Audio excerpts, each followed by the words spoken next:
Remember when your friend from high school suddenly became super successful and everyone wanted to hang out with them? Well, that's Canada right now in the world of energy exports. While we've been focused on other global dramas, Canada has been quietly building its way to the top of Europe's energy supplier list.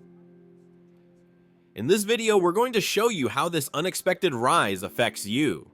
Whether you're filling up your car or heating your home, Canada's new role in the energy world is going to impact prices and availability. We'll break down the complex global shifts into real-world consequences that you'll feel in your everyday life. Get ready to see your northern neighbor in a whole new light. Welcome to another exciting journey through the world of global energy. Today, we're diving into a story that might surprise you: Canada's transformation from energy underdog to Europe's new favorite gas supplier. But before we get to that thrilling turn of events, let's rewind and take a look at Canada's energy past.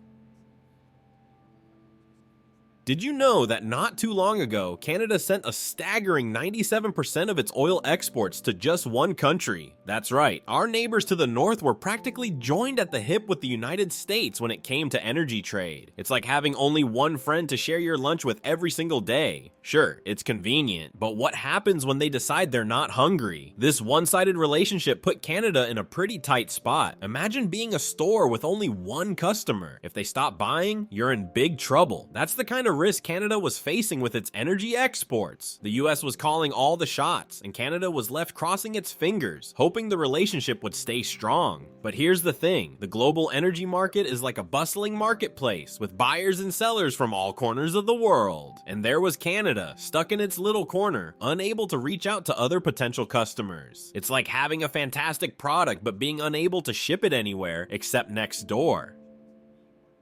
This limited market access wasn't just a minor inconvenience, it had a real impact on Canada's economy. Think about it, all those energy resources and only one buyer to sell them to. It's like being a master chef, but only cooking for your next door neighbor. You've got all this potential, but no way to share it with the world. Meanwhile, the global energy landscape was changing. New players were entering the scene, technologies were evolving, and demand was shifting. But Canada was still stuck in its old routine, watching from the sidelines as other countries got in on the action. But you know what they say, necessity is the mother of invention. As the risks of relying so heavily on one market became clearer, Canada started to think outside the box. The first signs of change began to appear, like little seedlings poking through the snow after a long winter.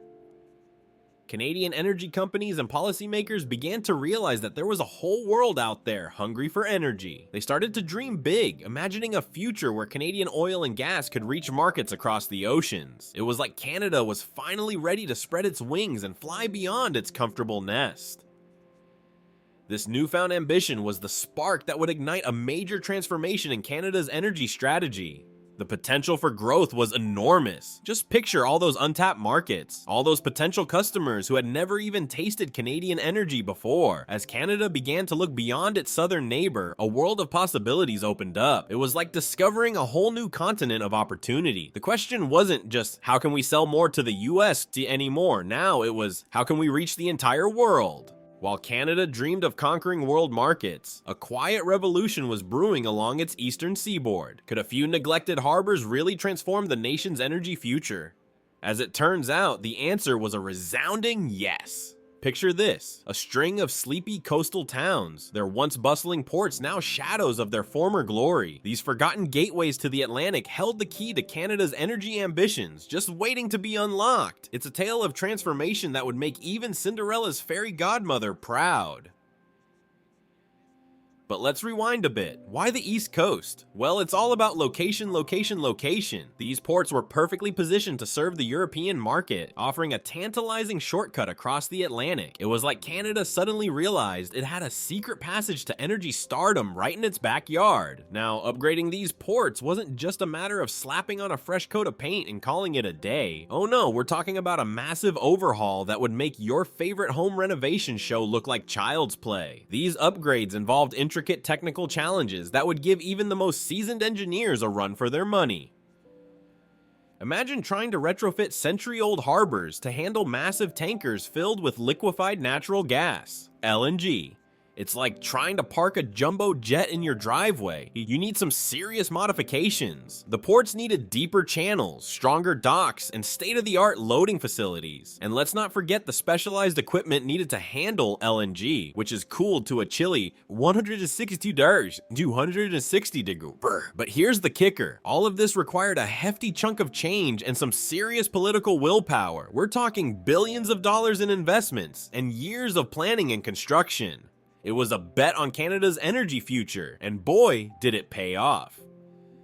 These upgrades didn't just modernize the ports, they revolutionized Canada's entire energy export game. Suddenly, Canada had the infrastructure to compete with the big boys of the LNG world. It was like giving a sports car an unexpected turbo boost. Canada was now ready to race with the best of them, and race they did. These upgraded facilities dramatically slashed the cost of getting Canadian gas to European markets. It's like Canada found a shortcut on the energy highway, bypassing traffic and tolls along the way. This cost advantage was music to the ears of European buyers, who were always on the lookout for the best deals.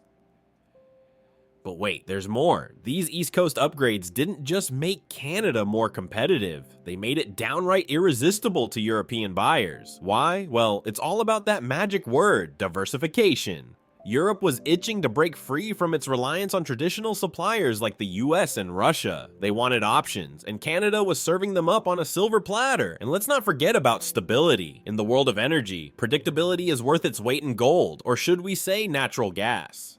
Canada's rock-solid political landscape made it a dream come true for European buyers. It was like finding a calm harbor in a stormy sea, a reliable partner in an often turbulent energy market.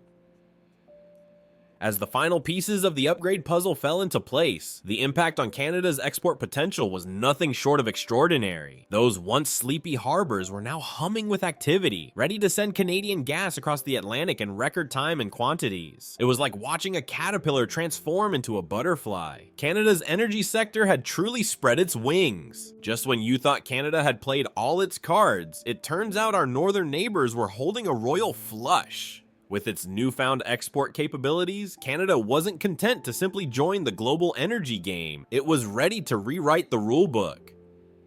But how could this polite nation outmaneuver the established energy giants?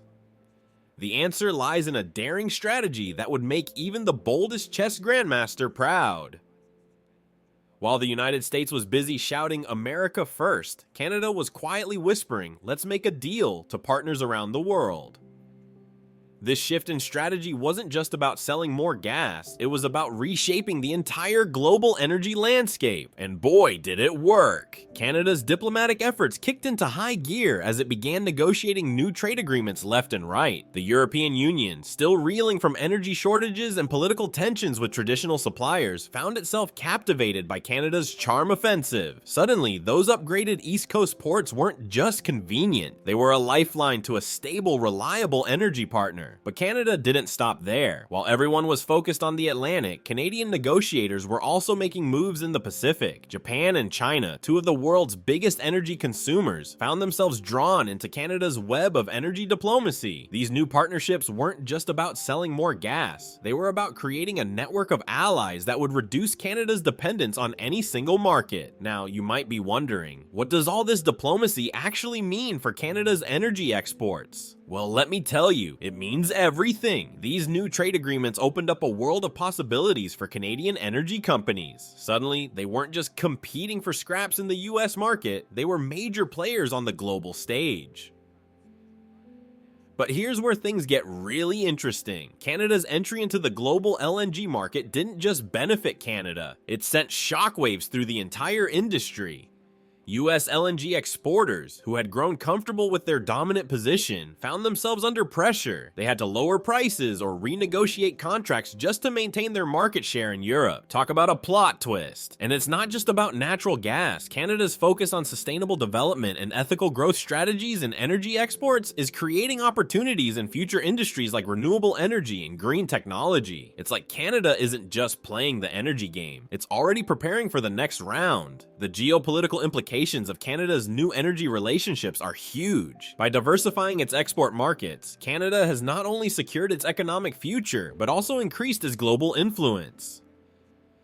European countries, wary of relying too heavily on any single energy supplier, are now looking to Canada as a key partner in their energy security strategies. But perhaps the most fascinating aspect of Canada's rise is how it's changed the dynamics of North American energy trade. The US, long accustomed to being the big dog in the yard, now finds itself competing with its northern neighbor for global market share. It's like watching David take on Goliath. Except in this case, David has a really impressive LNG terminal. As we watch Canada's global energy chess game unfold, one thing is clear: the days of Canada being just another piece on the board are over. With its strategic trade agreements, diplomatic finesse, and commitment to sustainable development, Canada has positioned itself as a key player in the future of global energy. Canada's journey from energy underdog to global player has been nothing short of remarkable. As we've seen, strategic investments and smart diplomacy have positioned Canada as a key player in the international energy market. But the story doesn't end here. Experts are now predicting that Canada's rise as a major LNG supplier could lead to significant shifts in global energy dynamics. Countries like China and India are increasingly looking to diversify their energy sources, and Canada is perfectly positioned to meet this demand. So what does this mean for the future? As Canada continues to expand its influence, we might see a reshaping of traditional energy alliances and trade routes. Could Canada's emergence as an energy powerhouse lead to a more balanced and stable global energy market? Or will it spark new competitions and tensions? Only time will tell, but one thing's for sure: Canada's energy story is far from over.